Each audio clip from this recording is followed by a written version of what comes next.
എല്ലാവർക്കും നമസ്കാരം.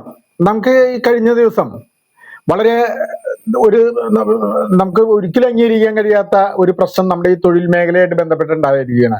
കോറോ health American കമ്പനിയാണ്, IT കമ്പനിയാണ്.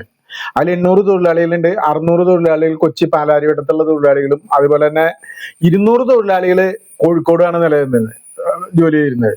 ഒരു സുപ്രഭാതത്തിൽ കമ്പനി വന്നു കഴിഞ്ഞ് പിറ്റേ ദിവസം തന്നെ അടച്ചുപൂട്ടുകയാണ് ചെയ്യുന്നത്. നിങ്ങളുടെ എല്ലാ ഐഡന്റി കാർഡും തിരിച്ചേൽപ്പിച്ചുകൊണ്ട് ബാക്കിയെല്ലാം തന്നെ ഒരുമിച്ച് പിരിഞ്ഞു പോകാൻ പറഞ്ഞു.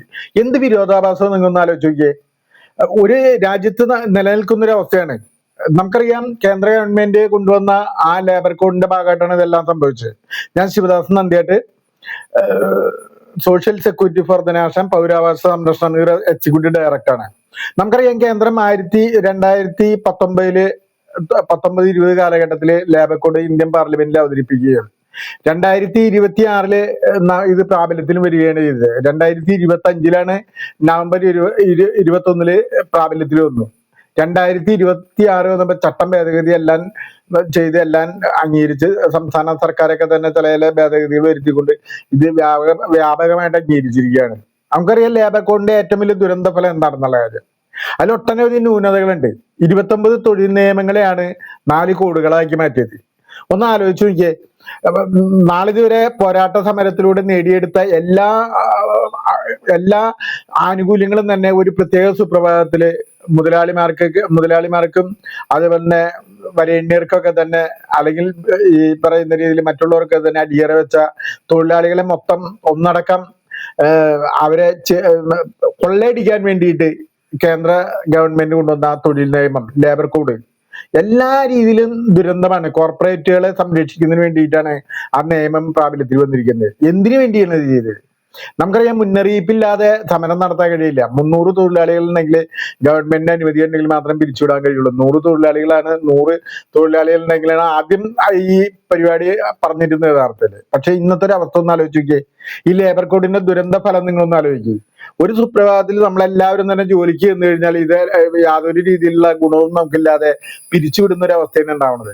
നാളെ ഇതിന്റെ അവസ്ഥ എന്തായിരിക്കും? ഇതിന്റെ പ്രധാന ന്യൂനത എന്താ നമുക്കൊന്ന് ചർച്ച ചെയ്യാം. പണിമുടക്ക് സമരം നിയന്ത്രണം ഏർപ്പെടുത്തി എന്നുള്ളതാണ്. 14 ദിവസം മുൻപ് തന്നെ നോട്ടീസ് കൊടുക്കണം.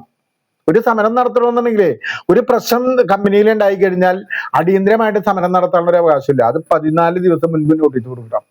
ഇനി തർക്കങ്ങളൊക്കെ തന്നെ ട്രൈബ്യൂണലിന്റെ പരിഗണനയിലോ അല്ലെങ്കിൽ അനുരഞ്ജന ചർച്ചയിലോ ഉണ്ടെങ്കിൽ പണിമുടക്കാൻ പാടില്ല എന്ന് പറയണത്. അനുരഞ്ജന ചർച്ചയും ട്രൈബ്യൂണലിന്റെ പരിഗണനയ്ക്കാണെന്ന് പറഞ്ഞാൽ എത്ര ദിവസം വേണമെങ്കിലും നീട്ടിക്കൊണ്ടുപോകാം. തൊഴിലാളികളെ എന്ത് പ്രശ്നങ്ങൾ ഉണ്ടായാലും, തൊഴിലാളികൾക്ക് എന്ത് പ്രശ്നങ്ങളുണ്ടായും പണിമുടക്കാനായിട്ട് കഴിയില്ല. പിന്നെ കൂലി വില പേശാനായിട്ട് പാടില്ല. കൂലി കൂടുതൽ വേണം എന്ന രീതിയിൽ പറയാൻ പാടില്ല. ഒരു തൊഴിൽ സുരക്ഷിതത്വം ഇല്ലാത്തൊരവസ്ഥയാണ് ശരിക്കും നമ്മൾ കണ്ടുവരുന്നത്. തൊഴിൽ സുരക്ഷിതത്വമില്ല. നിങ്ങൊന്ന് ആലോചിച്ച് നോക്കുക. അനുമതി ഇല്ലാതെ പിരിച്ചുവിടാം, എപ്പോ വേണമെങ്കിലും പിരിച്ചുവിടാം, ആരെ വേണമെങ്കിലും എപ്പോ വേണമെങ്കിലും പിരിച്ചുവിടാം.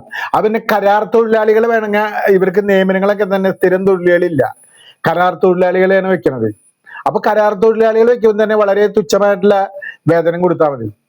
ഇങ്ങനെ ഈ തൊഴിലാളികളുടെ മേലിൽ കുതിര കയറുന്ന രീതിയിലുള്ള സംവിധാനങ്ങളാണ് മുന്നോട്ട് പോയിക്കൊണ്ടിരിക്കുന്നത്. അതിന് ജോലി സമയം 12 മണിക്കൂർ വരെ നീട്ടി എന്നുള്ളതാണ് നമ്മൾ ആലോചിക്കുന്നത്. ജോലി സമയം 12 മണിക്കൂർ വരെ ആക്കി. അപ്പോൾ നമുക്കറിയാം, ഇന്നത്തെ 24 മണിക്കൂറിന് 8 മണിക്കൂർ വിനോദവും 8 മണിക്കൂർ വിശ്രമവും 8 മണിക്കൂർ ജോലി എന്ന രീതിയിലാണ് ഈ 24 മണിക്കൂറിനെ ഡിവൈഡ് ചെയ്ത്. പക്ഷെ ഇപ്പൊ 12 മണിക്കൂർ വരെ ജോലി ചെയ്യണം എന്നുള്ള രീതിയിലേക്കുള്ള നിബന്ധന വെച്ചിരിക്കുകയാണ്. മനസ്സിലായി? 12-14 മണിക്കൂറാണ് ശരിക്കും. എന്താണ് ഇതിന്റെ അവസ്ഥ? തൊഴിലാളികൾ നാളെ വരെ നേടിയെടുത്തിരിക്കുന്ന ന്യായമായിട്ടുള്ള ആവശ്യങ്ങളും അവകാശങ്ങളും സംരക്ഷിക്കപ്പെടാനായിട്ട് ഭരണാധികാരികൾ പ്രതിജ്ഞാബദ്ധരാണ്. ന്യായമായിട്ടുള്ള അവകാശങ്ങളാണ്, അല്ലാണ്ട് കോർപ്പറേറ്റുകളെ സംരക്ഷിച്ചുകൊണ്ടുള്ള ഒരു അവകാശമായിട്ട് മാറിപ്പോരുത്. ഈ 12 മണിക്കൂർ ജോലി എടുക്കുക, അല്ലെങ്കിൽ ജോലി സ്ഥിരതയില്ല, എപ്പോ വേണമെങ്കിലും പിരിച്ചുവിടാവുന്ന രീതിയിലുള്ള അവസ്ഥ. ഇതാണ് ഈ IT കമ്പനിയായ അമേരിക്കൻ കമ്പനിയായ കോറോ ഹെൽത്ത് ചെയ്തത്.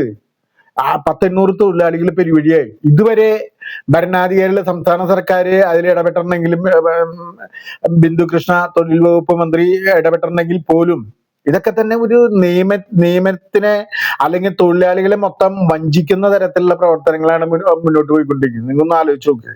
ഇതൊരിക്കലും നമുക്ക് അനുവദിക്കാനായിട്ട് കഴിയില്ല. വളരെ ശക്തമായിട്ടുള്ള പ്രതിരോധവും പ്രതിഷേധവും ഇത് അനിവാര്യമാണ്.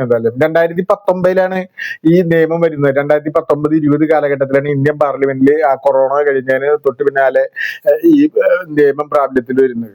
ഒന്ന് ആലോചിച്ച് നോക്ക്. നമുക്ക് സംസ്ഥാന സർക്കാരായിക്കോട്ടെ കേന്ദ്ര സർക്കാരായിക്കോട്ടെ തൊഴിലാളി പക്ഷ നിലപാടാണ് സ്വീകരിക്കേണ്ടത്.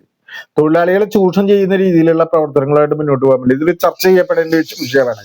പിന്നെ പരമാവധി പേര് ലൈക്ക് ചെയ്യുകയും അതുപോലെ സബ്സ്ക്രൈബ് ചെയ്യണമെന്നുള്ള അഭ്യർത്ഥനയുണ്ട്. ഞാൻ ശിവദാസ നന്ദിയായിട്ട് one struggle media. Okay, thank U.